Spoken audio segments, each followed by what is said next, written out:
Hello and welcome to this BuyBotPro video. I hope you're doing well, and in today's session what I wanted to do was show you the massive difference that a deal analysis tool can make to your Amazon business and how much easier it makes that process. So there's no better way to do this than to show you, attempt to show you analyzing a product without the use of a deal analysis tool, and then analyzing with a deal analysis tool. So you can see side by side the processes, how it all works, and the things that you can find.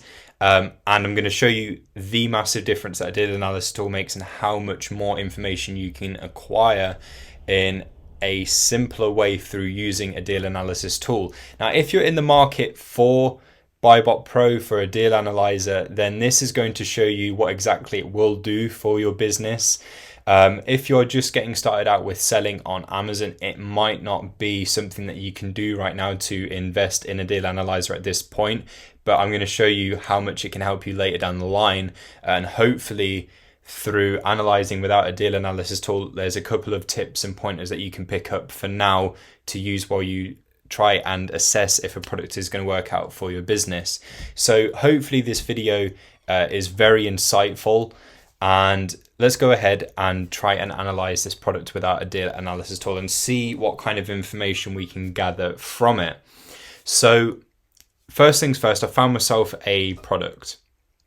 This is just a product that I picked at random.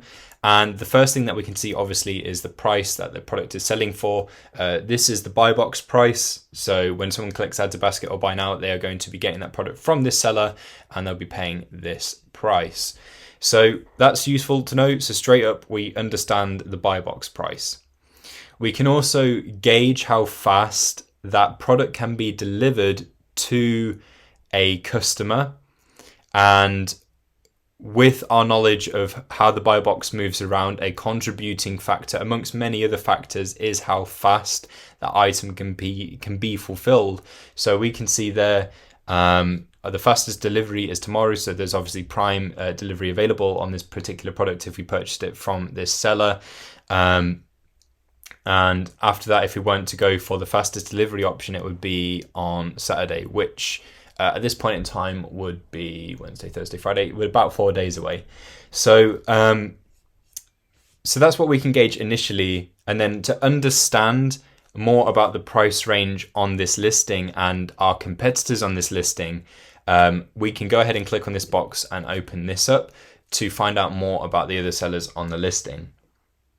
So this can also help us understand if they are FBA sellers or FBM based on where it dispatches from. So we can see that obviously the seller that has the buy box, it dispatches from Amazon, they are an FBA seller. We can see that these other ones here, it dispatches from, they've got their own logistics in place to do that.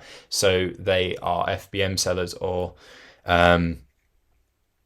it might be that they are FBM Prime, Merchant Fulfilled Prime, and that way, through this we can understand more about each of these competitors, and also we can see the prices that they're selling for, so we can understand the kind of price range on this listing.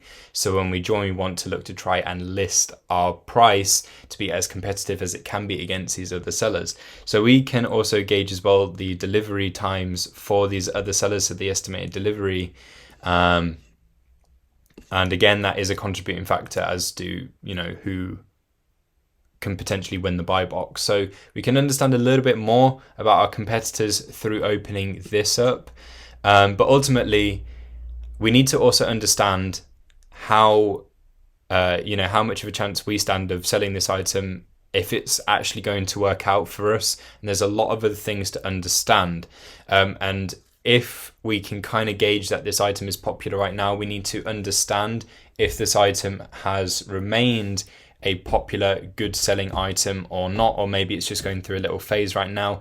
Maybe it isn't very popular at all. All of this stuff we can try and figure out through scrolling down to the item details to find out a bit more about it. So we can understand a bit more about the product itself, so we get an understanding of the dimensions, which can help us understand and try and work out if that particular product is going to be potentially liable for oversized charges if it is a big product.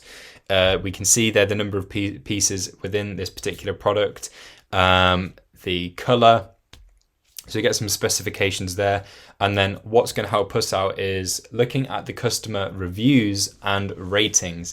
So this item has been rated 4.7 out of 5 stars. So the vast majority of customers that have bought this item have been happy with it. So that does contribute to understanding the item's popularity. We can see that there are 1,663 ratings, which is excellent. So a lot of people have purchased this item and left a rating, left a review. We can see that the BSR for this particular item is 22,076. Now, in the grand scheme of things, there's loads and loads and loads and loads and loads of products that fall into the toys and games categories out there. I can't emphasize how big this particular category is. So something at 22,000 in the grand scheme of things isn't going to be the worst BSR out there. But of course, there's no way of knowing through looking at this how well the item actually sells and how well it has been selling and how well it could potentially sell. So the BSR, whilst we know that this is a massive category and this is a decent BSR, it doesn't indicate to us the specific sales that this item drives and the actual popularity. We get a rough idea from looking at the BSR and the reviews and ratings, but it doesn't specify much. So that is basically the vast majority of what you can find out from this particular product. Obviously, you can scroll down and see a bit more about what people have been saying about it, but these are people that have actually gone ahead and purchased the item. So we know, and if we assess when they left that review, we can sort of gauge roughly the kind of time frame that they purchased this item to help us understand, if it has consistently sold well. But this is a lot of information to try and compile and put together, and of course people can leave reviews a long ways down the line to when they first purchased it, so it's not going to be 100% accurate to do it this way. But yeah, this is a lot of information to try and compile and put together, and a lot of bits and pieces that are here, there and everywhere. So basically what we've been able to gather from this is a bit of an insight into the competition, the buy box price, and a couple of details about the product, and we can sort of roughly guess the popularity of the item. Now, what we can also do is go ahead and open up the Amazon for the Amazon revenue calculator, and we can understand the fees associated with this particular product by going ahead and searching for the ASIN. Brings it right there. We can change the store that we can change the marketplace that we are looking at if we are selling into another marketplace. And what we need to do from here is enter in the price that we are going to sell it for. So $17.95, keep it the same as the buy box price. And this is going to give us an understanding and a breakdown of all of the fees associated on Amazon's side with this particular product. So we can see the Amazon fees there, the fulfillment cost, storage costs, other costs as well. So it's got the VAT in there. And then there is also the option to enter in, cost of goods sold, and any other costs that we want to have taken into account for this particular product. So this is just based on buying the one. So the cost per unit, based on everything worked out here, is going to be $9.29 on top of the price that we are going to pay for this product. So this is probably the point where you're going to bring out your regular calculator, and you're going to add the price that you're buying for with this cost right here, and any other costs that are involved with this particular product. So this is going to tell you on Amazon side of things how the fees associated with this and the costs involved. And so based on only this information alone, this is disregarding the price that you're paying for the products and anything else that you're going to take into account. It's going to estimate a profit of $8.66 and $48.23 as the profit margin. So that is just based on the Amazon fulfillment. Of course, with the revenue calculator, you can have your own fulfillment there if you're going to do it yourself. And if you are part of the European fulfillment network, you can also do it this way as well. So the revenue calculator offers a couple of different functionalities depending on what kind of seller you are, how you're going to fulfill this item. So the revenue calculator gives us an idea of the costs involved on Amazon side regarding this particular product. Of course, we can do a simple Google search of this product and see what it's doing on other platforms. This doesn't help us loads with understanding how well it does on Amazon's platform, because just like any other platform, it's going to be completely different. So it might be an item that doesn't do so great on eBay, but does pretty good on Amazon. It might do well on eBay, not so much on Amazon, or it could be roughly the same. So we can do a quick Google search and try and find it where it sells on other platforms, and try and understand how well it sells, its popularity from there, to help us guess a little bit more about the popularity and how well it sells. But again, it's nothing specific. So that for me is what I can kind of scrape about this particular item, analyzing it this way. But now I'm going to show you how to do it with a deal analysis tool. So I'm going to go ahead and open up BuyBotPro. So right here and now, go ahead and enter in my buy price of $4.35, and I'm going to keep the sell price the same. And I'm going to go ahead and click on Analyze, and it gives me all of the results that I need to know straight away. So it's taken into account my buy price as well, and all of the other costs. I've got all of my other costs that I could possibly want taken into account entered into the settings, and it's going to pull the Amazon fees directly through from the Amazon revenue calculator. So it gets all of that information from there straight away. As soon as you click on Analyze, we have multiple options in that calculator to specify what it is we want it to take into account. If we log into this dashboard here, we're going to be able to see if we're eligible to sell. We can see from the alerts if there's any IP issues. These things are super important. So without a deal analysis tool, we're going to have to do some very deep, extensive research to try and figure out, if there are any IP issues with the product. Eligibility and IP issues basically dictate if we can actually sell the item full stop. If we try and sell an item with an IP issue, for example, then chances are we're going to, get into trouble and risk account suspension, which we don't want. So these are other factors that are super important to take into account when we go ahead and decide on if we're going to buy this product or not. So really important stuff shown straight away through using BuyBotPro. We get all of the details here, so all of those important numbers, so we can see what our break even would be, the total costs involved. So as we hover over this, we get a breakdown of that. So the total Amazon fees and any other fees that we have added into the BuyBotPro settings. We can adjust the storage fees right here if we need to, and then it works out our return on investment and our profit. What we can do as well is understand the buy box rotation by clicking on a day range in the buy box statistics.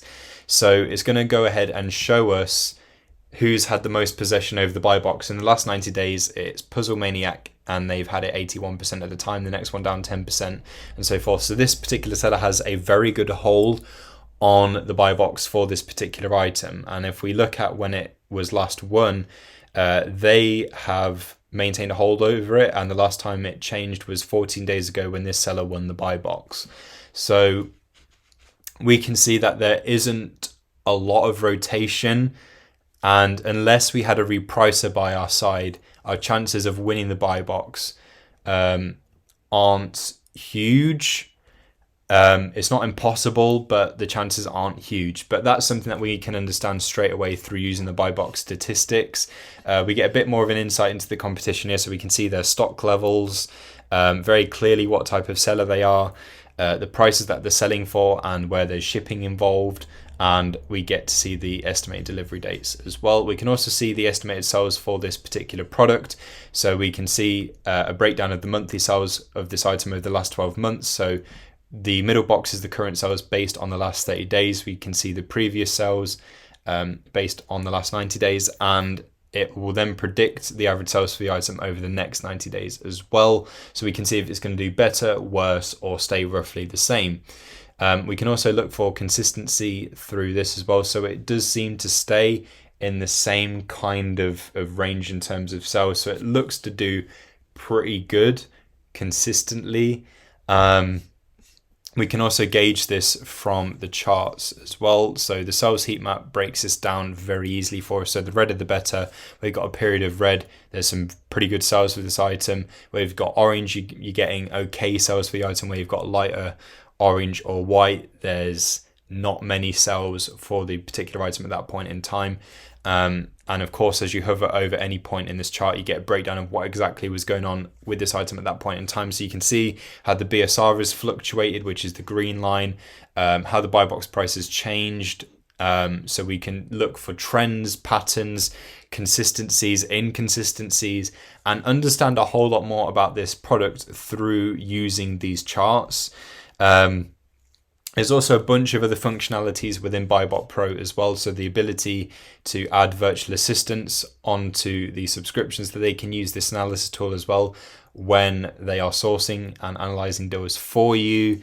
You can export deals to a linked up Google sheet. So if it's something you like the look of, maybe it's something you're considering, or maybe you're going to find products for Q1, Q2, Q3, Q4, you can add as many Google sheets as you like and export to Google Sheets that you select, so that way all of that information is saved in a spreadsheet. You can also use BuyBotPro on retailer stores, so you can open it up on a retailer store and source and analyze at the same time. There's loads and loads and loads that BuyBotPro can do. It tells you a confidence score, so it tells you what it thinks of this particular product, and it also gives you a suggestion on how many it thinks you should purchase based on your own settings, criteria, and its assessment of this product. So if we struggle with quantity decisions, it's going to help us out a lot right here.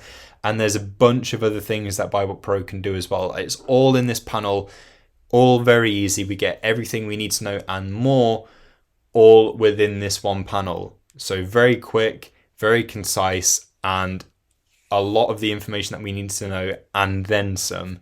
So hopefully this video went a long way to showing you the massive difference that a deal analysis tool can make, and how much more efficient deal analysis will be through using one. I would say that it is an essential part of selling on Amazon and ensuring that the products that you buy are going to work out for you. This is part of what it does as well. Not only will it help you understand the products that are going to work out well for you, it's going to help you avoid the products that could potentially cause a dent in your wallet. Is showing you products that might make you a loss, products that don't sell well. It's going to save you from what could potentially be a bad purchasing decision. So that is what it's all about. Hopefully this video is really insightful and helping you understand what a deal analysis tool can do for your Amazon business. Thank you for watching, and I'll catch you soon.